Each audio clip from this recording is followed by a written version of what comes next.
بسم الله الرحمن الرحيم ولا تحسبن الله غافلا عما يعمل الظالمون انما يؤخرهم ليوم تشخص فيه الابصار مهطعين مقنعي رؤوسهم لا يرتد اليهم طرفهم وافئدتهم هواء صدق الله العلي العظيم وبلغنا رسوله النبي الكريم۔ قرآن مجید فرقان حمید سے سورہ ابراہیم کی چند آیات میں نے آپ کے سامنے تلاوت کرنے کا شرف حاصل کیا ہے۔ اللہ تبارک و تعالی جو ایسی شان کا مالک ہے، پروردگار عالم، وہ خود بھی ظلم کو پسند نہیں فرماتا، نہ خود ظلم کرتا ہے نہ ظلم کو پسند کرتا ہے، اور اللہ تبارک و تعالی ظالموں کے بارے میں قرآن مجید فرقان حمید میں سخت وعیدیں ارشاد فرماتا ہے۔ اللہ جل جلالہ کا قرآن مجید فرقان حمید میں جو فرمان ہے، جو چند آیات میں نے آپ کے سامنے تلاوت کی ہیں، آئیے ان آیات کو ہم سنتے ہیں اور دیکھیں کہ ظلم کس قدر شدید اور ناپسندیدہ فعل ہے، کرنے والے کو اللہ کیسا ناپسند کرتا ہے۔ چنانچہ ارشاد باری تعالی ہے، وَلَا تَحْسَبَنَّ اللَّهَ غَافِلًا عَمَّا يَعْمَلُ الظَّالِمُونَ، اور تم ہرگز اللہ کو غافل گمان نہ کرنا۔ کس سے غافل؟ اس سے جو ظالم کر رہے ہیں، اس سے اللہ کو غافل مت سمجھنا۔ اب سوال پیدا ہوتا ہے کہ پھر اللہ تو غافل نہیں ہے، بے شک اللہ جاننے والا ہے، علم اور قدرت والا ہے، لیکن وہ ان ظالموں کو پکڑتا کیوں نہیں، ان کی گرفت کیوں نہیں فرماتا؟ تو اسی کے ساتھ اگلی آیت میں، اسی آیت کے اگلے حصے میں اللہ ارشاد فرماتا ہے، انما یؤخرہم، اللہ تو انہیں مہلت دیتا ہے، مؤخر کرتا ہے، لیوم، اس دن کے لیے، اس دن کے لیے اللہ انہیں مؤخر کر رہا ہے۔ اس کا مطلب یہ نہیں کہ وہ یہاں پکڑ نہیں سکتا، وہ تو خود، جب ہم یہ تمہید میں سن چکے اور ہمارا ایمان ہے کہ ایک پتا بھی اس کی اجازت کے بغیر نہیں ہلتا، ایک حرکت بھی اس کی قدرت سے باہر نہیں ہے، اس کی اجازت کے بغیر نہیں ہے، تو پھر اتنے بڑے ظلم اس کی اجازت کے بغیر کیسے ہو سکتے ہیں؟ اللہ تبارک و تعالی یہاں پر اللہ تبارک و تعالی کے ارادے اور اس کی رضا میں فرق کو سمجھنا بھی ضروری ہے کہ ارادہ کیا شے ہے اور رضا کیا شے ہے۔ اللہ تبارک و تعالی اسی آیت کے اگلے حصے میں ارشاد فرماتا ہے کہ وہ انہیں مؤخر کر رہا ہے اس دن کے لیے جس کی اللہ نے آگے اس آیت میں اور اس سے اگلی آیت میں 5 صفتیں بیان کی ہیں۔ اس دن کی، وہ دن کون سا ہے؟ قیامت کا دن۔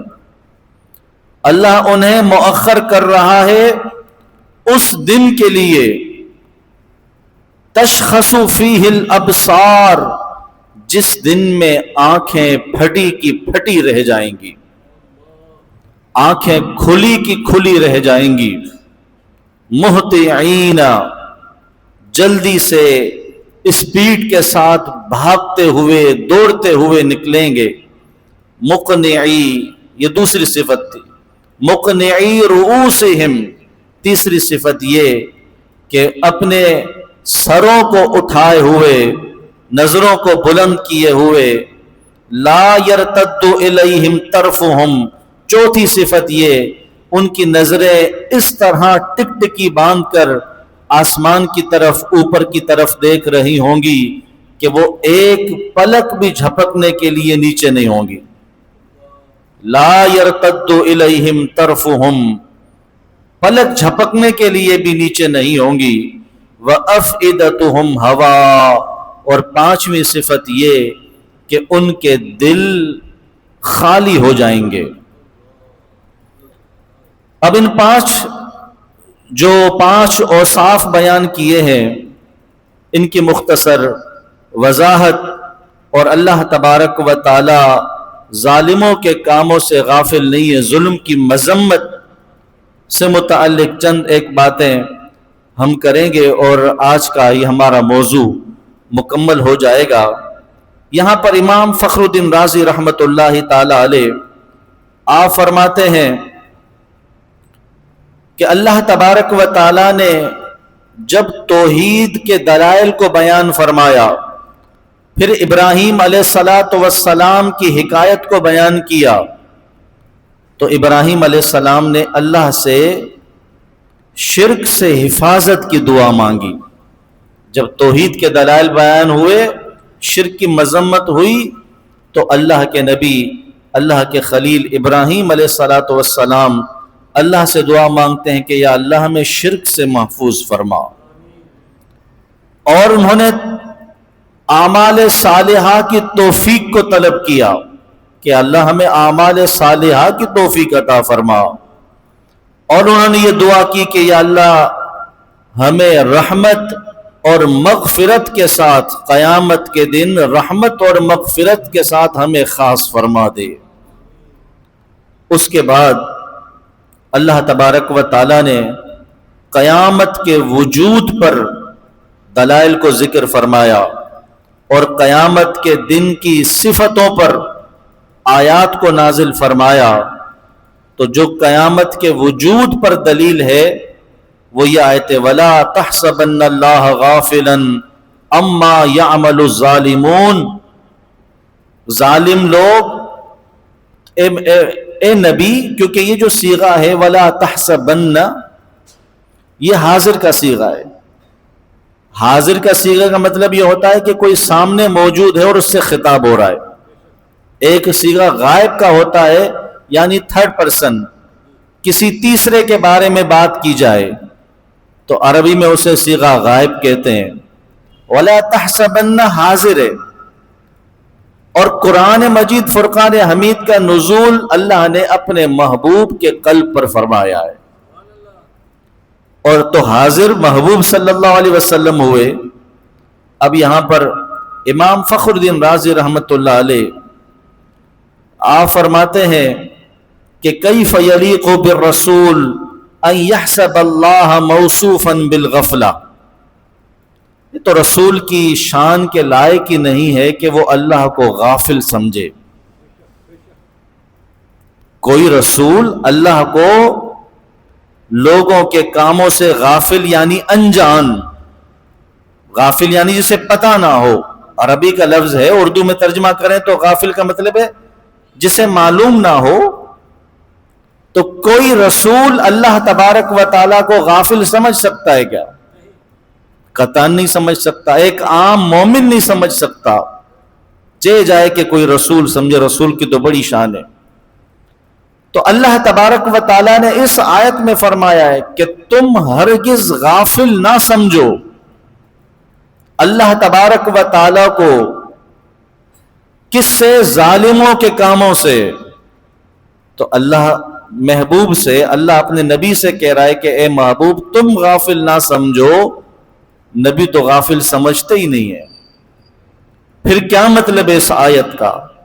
اللہ تبارک و تعالیٰ نے اس حسبان کی، اس سمجھنے کی نسبت اپنے نبی کی طرف کیوں کی؟ تو امام فخر الدین رازی رحمت اللہ تعالی علیہ اس کے چند جواب دیتے ہوئے ارشاد فرماتے ہیں کہ المراد به التثبیت علی ما کان علیہ من انہ لا یحسب اللہ غافلا کقولہ ولا تکونن من المشرکین، کہ اس کا مطلب یہ نہیں ہے کہ اللہ تبارک و تعالی اپنے محبوب کے بارے میں یہ ارشاد فرما رہا ہے کہ میرا محبوب مجھے غافل سمجھتا ہے، یہ مطلب نہیں، بلکہ اللہ کے نبی صلی اللہ علیہ وسلم کا بھی یہی عقیدہ ہے، بلکہ حضرت لقمان علیہ الصلوۃ والسلام نے جو اپنے بیٹے کو وصیت کی، فرمایا اے بیٹا کہ ایک چھوٹے سے چھوٹا گناہ اگر تو کرے اور اسے پہاڑوں کے نیچے کسی تہ میں چھپا کر آ جائے، قیامت کے دن اللہ اسے بھی نکال کے لے آئے گا۔ ان اللہ لطیف خبیر، بے شک اللہ لطیف ہے، یعنی باریک سے باریک شے کو جاننے والا ہے، خبیر ہے، خبردار ہے، اس سے کوئی شے چھپی ہوئی نہیں ہے۔ تو اللہ تبارک و تعالیٰ نے یہ جو فرمایا تو محبوب صلی اللہ علیہ وسلم کا نظریہ بھی یہی تھا، مزید اسی کی تثبیت کرنے کے لیے، یعنی مزید اپنے محبوب کو اسی شے پر ثابت قدمی دینے کے لیے اللہ تبارک و تعالیٰ نے یہ ارشاد فرمایا، جس طرح اللہ نبی سے فرماتا ہے کہ اے نبی مشرکین میں سے نہ ہونا۔ نبی کبھی مشرکوں میں سے ہو سکتا ہے کیا؟ نبی کبھی مشرکوں میں سے نہیں ہو سکتا، لیکن تثبیت کے لیے، یعنی مزید انہیں ثابت قدمی دینے کے لیے اس نظریے پر اس طرح کا کلام کیا جاتا ہے کہ آپ کبھی یہ مت سوچئے گا، حالانکہ آپ نہیں سوچ رہے ہوتے، ہماری گفتگو میں بھی ہوتا ہے، ہم کہتے ہیں آپ کبھی یہ نہیں سوچئے گا کہ میں آپ کے ساتھ مخلص نہیں ہوں۔ تو اس کا مطلب کیا ہوتا ہے کہ میرا یہ عقیدہ ہے، نظریہ ہے کہ آپ میرے بارے میں یہ سوچ رہے ہیں، یہ نہیں، میں جانتا ہوں کہ آپ میرے لیے مخلص ہونے کا ہی گمان رکھتے ہیں، لیکن میں مزید آپ کو اسی نظریے پر ثابت قدم بنانے کے لیے اس طرح کے جملے استعمال کرتا ہوں کہ آپ یقین کریں، آپ یہ مت سوچیں، آپ کبھی ایسا گمان بھی نہیں کیجیے گا کہ میں آپ کے ساتھ مخلص نہیں ہوں، میں آپ کے ساتھ سچا نہیں ہوں۔ تو قرآن چونکہ لوگوں کی زبانوں کے مطابق نازل ہوا ہے، اللہ تبارک و تعالیٰ نے بھی اپنے محبوب کے اسی نظریے کو مزید مضبوط بنانے کے لیے ارشاد فرمایا کہ محبوب اللہ کو کبھی غافل نہ سمجھنا، آپ سمجھتے بھی نہیں ہیں، لیکن اسی نظریے پر دوسرا جواب آپ نے دیا۔ آپ فرماتے ہیں کہ اس کا ایک جواب یہ ہے کہ یہ تعلیم امت کے لیے ہے، ہر سننے والے کے لیے، کیونکہ نبی تو کبھی غافل نہیں سمجھتا، لیکن ہو سکتا ہے عام لوگ، جس طرح آج کل سوشل میڈیا کا دور ہے اور آپ دیکھ رہے ہیں کہ اگر اللہ تبارک و تعالیٰ سب کچھ کر سکتا ہے تو اللہ غزہ والوں کی مدد کیوں نہیں کر رہا، اللہ کشمیریوں کی مدد کیوں نہیں کر رہا؟ ملحد قسم کے لوگ جو اللہ تبارک و تعالیٰ کے منکر ہیں، دین بیزار ہیں، مسلمانوں کے عقائد و نظریات کو خراب کرنا چاہتے ہیں، اگر اللہ قادر مطلق ہے یا ایمان والے سچے ہیں تو پھر مومنوں کی مدد کیوں نہیں کر رہا؟ یہی بات وہ اولیاء پر، اب پنجاب میں سیلاب آ گیا، اتنے سارے ولی ہیں تو انہوں نے پنجاب سے سیلاب کو کیوں نہیں روکا؟ ہاں، یا ان کے مزار کے ارد گرد کچھ ایسا واقعہ پیش آ گیا تو اس ولی نے کیوں نہیں روکا؟ اگر وہ کچھ کر سکتے ہیں تو اگر وہ کچھ کر سکتے ہیں انہوں نے نہیں کیا تو یہ اعتراض قائم ہوا، تو یہی اعتراض پھر اللہ تبارک و تعالیٰ پر بھی قائم ہو جاتا ہے کہ وہ غزہ والوں کی مدد کیوں نہیں کر رہا۔ مکہ معظمہ میں جو کعبہ معظمہ کے پاس جو واقعہ اور سانحہ پیش آیا پچھلے سالوں میں، تو اللہ تبارک و تعالیٰ نے ان لوگوں کو، ان حاجیوں کو شہادت سے کیوں نہیں بچایا؟ تو کیا اللہ قادر مطلق نہیں ہے؟ کر نہیں سکتا؟ کر سکتا ہے۔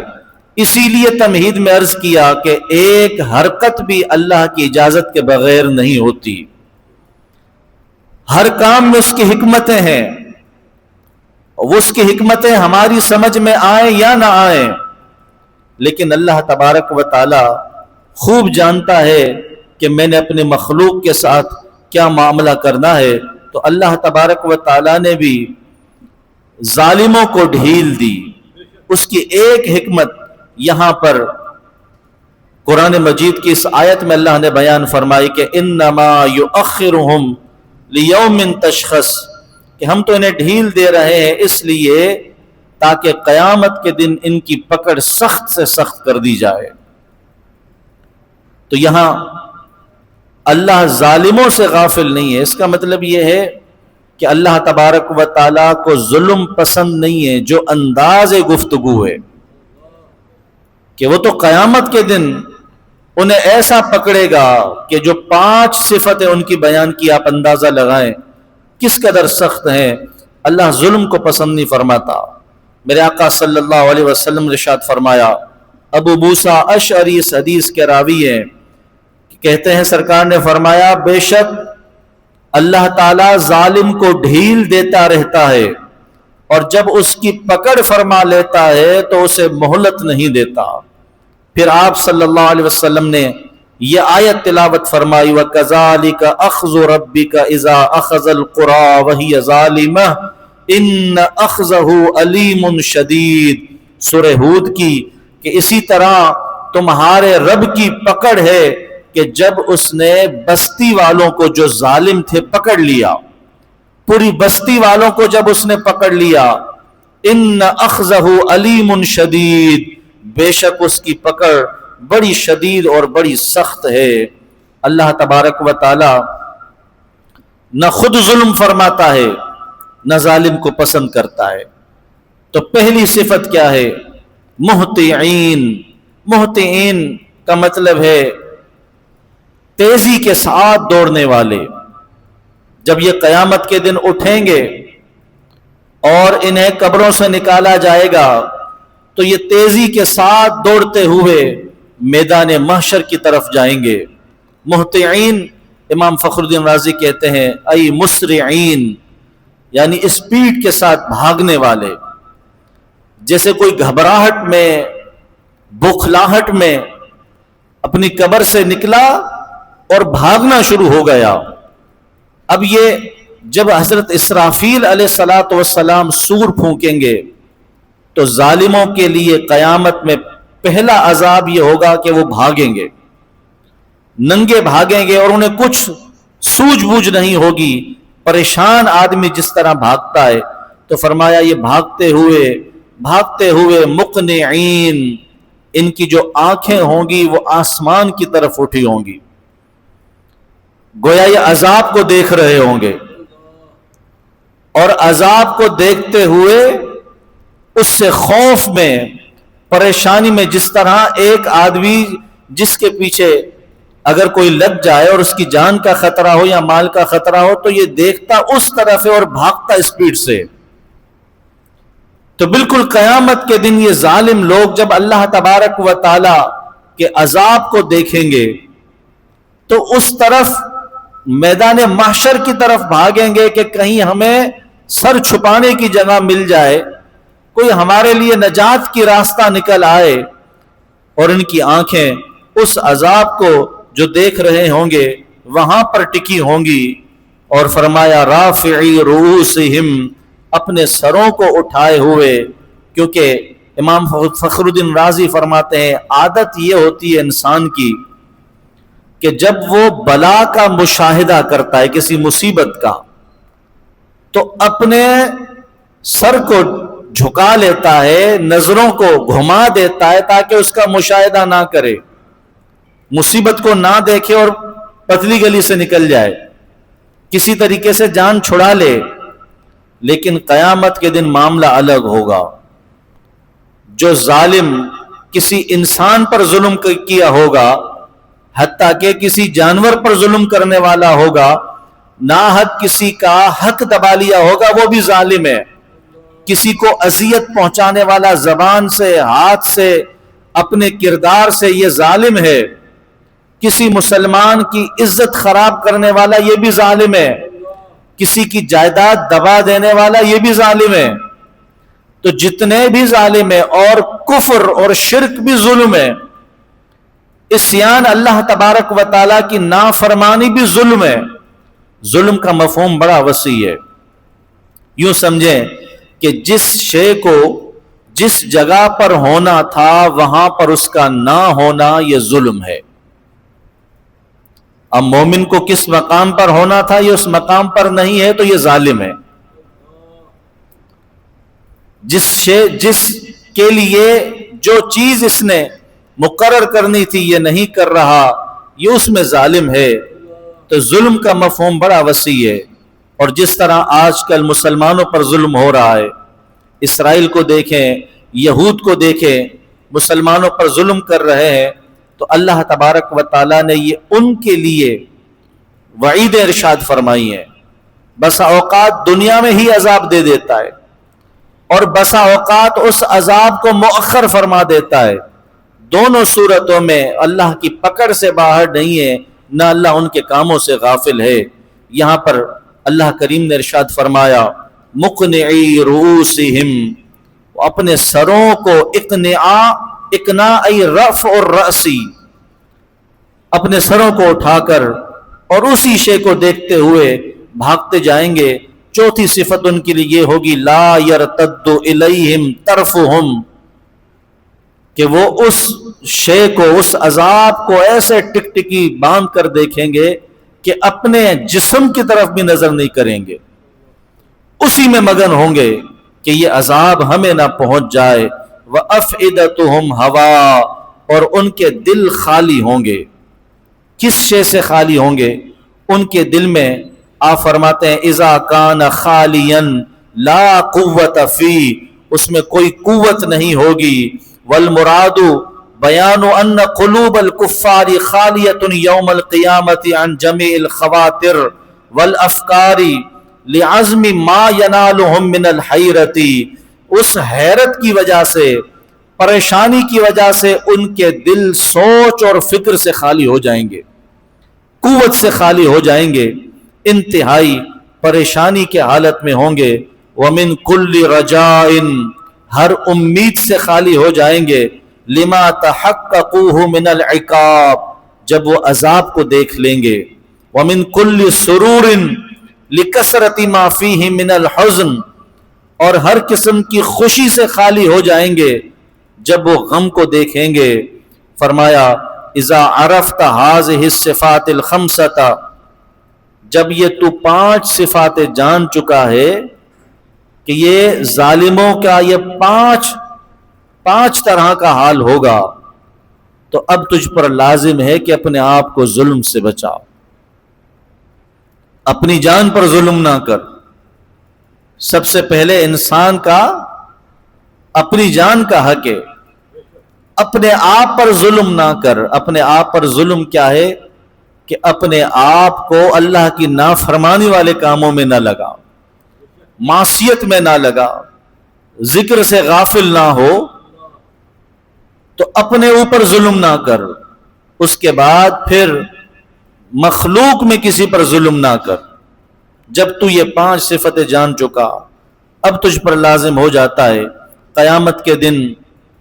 حضرت قتادہ رحمت اللہ تعالی علیہ رضی اللہ تعالی عنہ فرماتے ہیں کہ قیامت کے دن دل سینوں سے نکل کر گلے میں آ کر پھنس جائیں گے، نہ باہر نکل سکیں گے، نہ اپنی جگہ پر واپس جا سکیں گے۔ آپ فرماتے ہیں یہ مطلب ہے کہ ان کے دل قیامت کے دن خالی ہو جائیں گے۔ امام غزالی رحمت اللہ علیہ آپ فرماتے ہیں کہ وہ دن جس میں کوئی شک نہیں، وہ دن جس میں دلوں کے رازوں کا امتحان ہوگا، جس دن کوئی نفس کسی نفس کے کام نہیں آئے گا، وہ دن جب آنکھیں کھلی کی کھلی رہ جائیں گی، جس دن کوئی ساتھی کسی ساتھی کے کام نہیں آئے گا۔ آج ایک دوست کی وجہ سے دوسرا ظلم کرتا ہے، ظلم کی حمایت بھی تو ظلم ہے نا۔ قرآن میں اللہ تعالی ارشاد فرماتا ہے وَلَا تَعَاوَنُوا عَلَى الْإِثْمِ وَالْعُدْوَانِ، بے حیائی پر مدد کرتا ہے تب ظلم کرتا ہے۔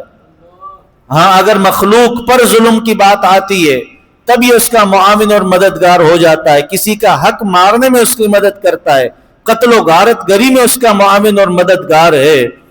تو سن لو قیامت کے دن کوئی نفس کسی نفس کے، کوئی جان کسی جان کے کام نہیں آئے گی۔ جس دن کفار کو جہنم کی طرف بلایا جائے گا، جس دن ان کو چہروں کے بل اوندا جہنم میں گرایا جائے گا، جس دن باپ اولاد کے کام نہ آ سکے گا۔ امام غزالی فرماتے ہیں جس دن آدمی اپنے بھائی، ماں باپ اور بہن بھائیوں سے بھاگتا پھرے گا، جس دن لوگ بات نہیں کر سکیں گے اور نہ ان کو اجازت ہوگی کہ عذر پیش کر سکیں۔